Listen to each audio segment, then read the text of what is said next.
नमस्कार दोस्तों, आपका स्वागत है हमारे चैनल हॉरर स्टोरी में। यहाँ पर हर कहानी को डर और रहस्य की गहराइयों में डूबा देती है। तो चलिए दोस्तों, आज की कहानी शुरू करते हैं।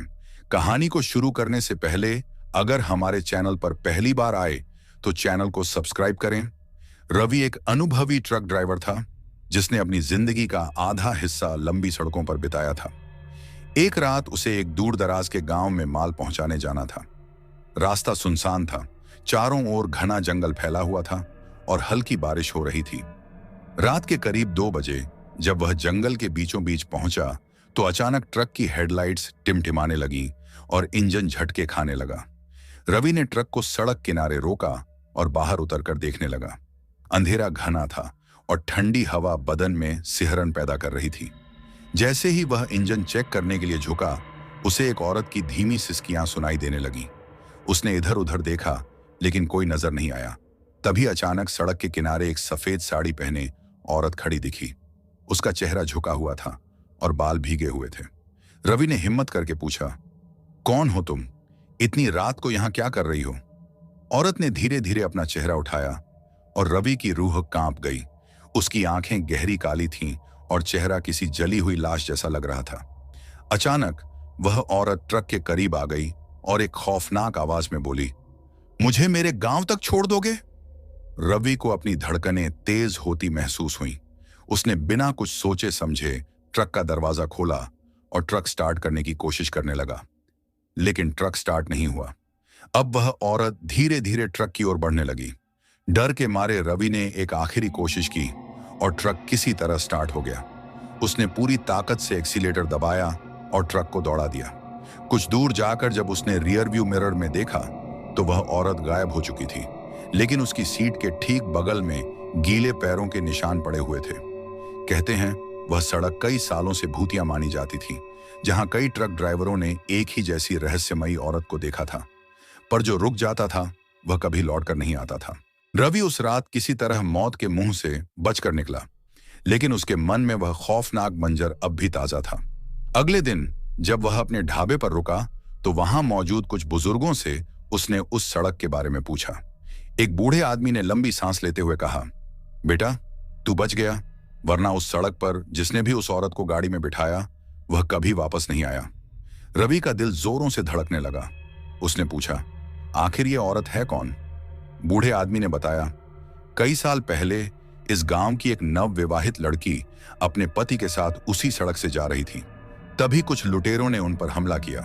पति को मार दिया गया और लड़की मदद के लिए इधर उधर भागती रही। किसी ने उसकी मदद नहीं की और अंत में उसे भी मारकर सड़क किनारे फेंक दिया गया। तभी से उसकी आत्मा उस सड़क पर भटक रही है और जो उसकी मदद करने की कोशिश करता है वह कभी वापस नहीं आता। रवि के शरीर में एक सिहरन दौड़ गई, लेकिन कहानी यहीं खत्म नहीं हुई। रवि को दोबारा उसी रूट पर जाना था। इस बार उसने पहले से ही कुछ ताबीज और मंत्रों की तैयारी कर ली थी। जैसे ही वह फिर से उस सुनसान रास्ते पर पहुंचा, अचानक ट्रक की लाइटें फिर से टिमटिमाने लगीं। इस बार रवि ने ट्रक नहीं रोका और स्पीड बढ़ा दी, लेकिन तभी ट्रक के बोनट पर एक झटका महसूस हुआ, जैसे किसी ने छलांग लगाई हो। जब रवि ने शीशे में देखा तो वही सफेद साड़ी वाली औरत उसकी छत पर बैठी थी। उसका चेहरा इस बार और भी डरावना था, काले गड्ढों जैसी आंखें और खून से सना चेहरा। औरत ने चिल्लाकर कहा, तू नहीं बच सकता। रवि ने घबराकर गाड़ी की स्पीड और बढ़ा दी। तभी उसने सुना ट्रक की छत पर कुछ रेंगने की आवाज आ रही थी। वह औरत धीरे धीरे ट्रक के सामने आ गई और अचानक बोनट पर जोर से हाथ मारा। अब रवि के पास कोई रास्ता नहीं था। उसने जेब से पंडित जी का दिया हुआ ताबीज निकाला और जोर से उस औरत की तरफ फेंका। जैसे ही ताबीज उसके ऊपर गिरा, वह जोर से चीखने लगी।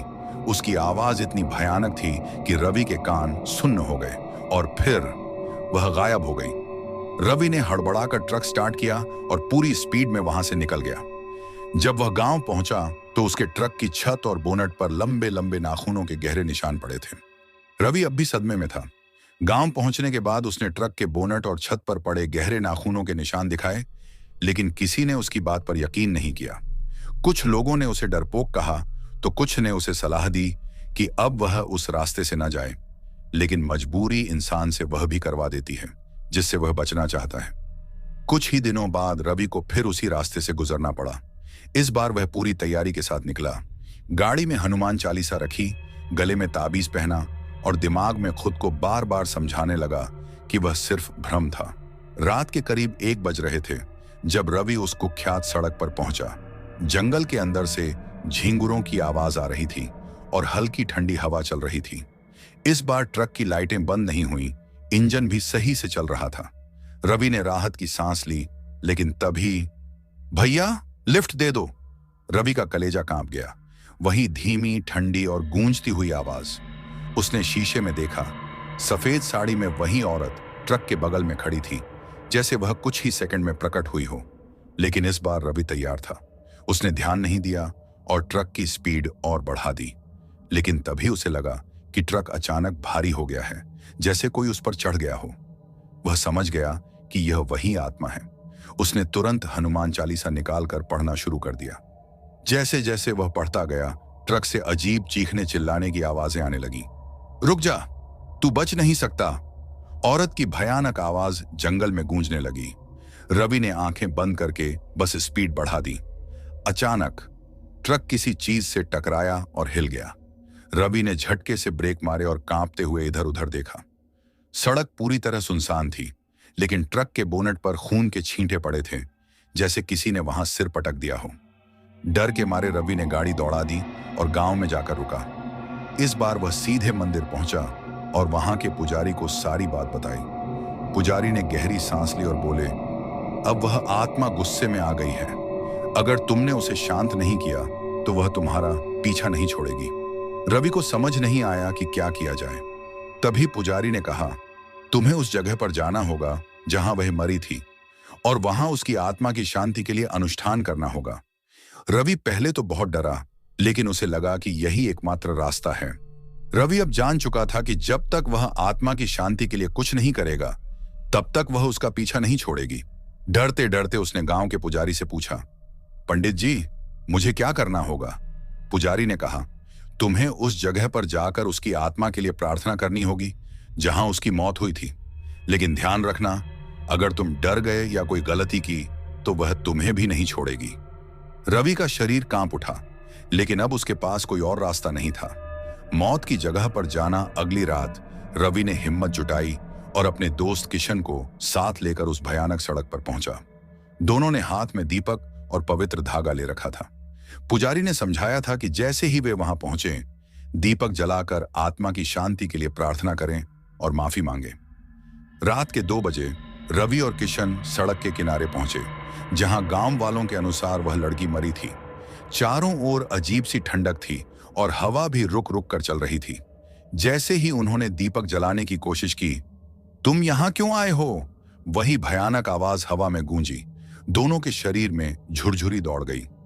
रवि ने डरते डरते जवाब दिया, हम तुम्हारी आत्मा की शांति के लिए आए हैं, हमें माफ कर दो। तभी अचानक चारों ओर भयानक चीखें गूंजने लगीं। किशन डर के मारे भागने लगा, लेकिन रवि ने उसे रोक लिया। उन्होंने हिम्मत जुटाई और मंत्र पढ़ने लगे। जैसे जैसे वे मंत्र पढ़ते गए, हवा तेज होती गई और अचानक एक काली परछाई उनके सामने प्रकट हुई। वही औरत। उसकी आंखों से खून बह रहा था और उसके हाथों में लंबी लंबी उंगलियां थीं। तुम भी उन्हीं लोगों जैसे हो, मुझे शांति नहीं, बदला चाहिए। इतना कहते ही वह आत्मा गुस्से में झपट पड़ी।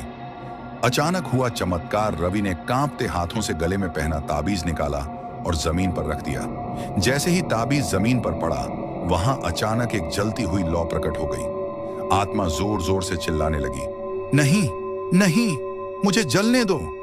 कुछ ही पलों में वह काली परछाई तेज रोशनी में बदल गई और फिर अचानक गायब हो गई। चारों ओर सन्नाटा छा गया। रवि और किशन एक दूसरे को देखते ही समझ गए, आत्मा मुक्त हो चुकी थी। अंत या एक नया डर। रवि को लगा कि अब सब कुछ खत्म हो गया, लेकिन जब उसने ट्रक की ओर देखा तो रवि और किशन के रोंगटे खड़े हो गए। ट्रक के शीशे पर खून से लिखा, मैं वापस आऊंगी। यह इशारा कर रहा था कि मामला अभी खत्म नहीं हुआ। रवि को यकीन था कि उन्होंने आत्मा की शांति के लिए सब कुछ किया, फिर भी यह डरावना संदेश क्यों? ढाबे पर अजीब घटना। डर के बावजूद दोनों ट्रक में बैठे और तेजी से गांव की ओर रवाना हो गए। रास्ते में एक पुराने ढाबे पर रुके, जहां ट्रक ड्राइवर अक्सर खाना खाते थे। जैसे ही उन्होंने ढाबे में कदम रखा, वहां बैठे एक बूढ़े बाबा ने रवि को घूर कर देखा और कहा, बेटा, तुझे बचना है तो सच को जानना होगा। रवि और किशन चौंक गए। रवि ने हिम्मत जुटाकर पूछा, कौन सा सच बाबा? बाबा ने गहरी सांस ली और बोले, जिस आत्मा से तुम मिले उसकी कहानी अब भी अधूरी है। वह सिर्फ मदद मांग रही थी, लेकिन तुमने उसे रोकने की कोशिश की। उसने जो कहा वह झूठ नहीं था, वह बदला चाहती है। रवि का चेहरा सफेद पड़ गया। किशन ने डरते हुए पूछा, लेकिन किससे बदला? बाबा ने धीमे स्वर में कहा, उन लोगों से जिन्होंने उसकी जान ली थी, और उनमें से एक आज भी जिंदा है। रहस्य गहराता जा रहा था। रवि और किशन को समझ नहीं आ रहा था कि बाबा क्या कहना चाहते हैं, लेकिन इससे पहले कि वे कुछ और पूछते, ढाबे की सारी लाइटें अचानक बंद हो गईं। चारों ओर अंधेरा छा गया, और फिर ढाबे की खिड़की पर वही सफेद साड़ी वाली औरत खड़ी थी। उसकी आंखों से आंसू गिर रहे थे, लेकिन इस बार उसमें गुस्सा नहीं था, बल्कि दर्द था। मुझे न्याय दो, उसकी धीमी मगर गूंजती आवाज आई। रवि और किशन ने एक दूसरे को देखा। अब उनके पास दो ही रास्ते थे, या तो भाग जाएं या फिर सच का सामना करें।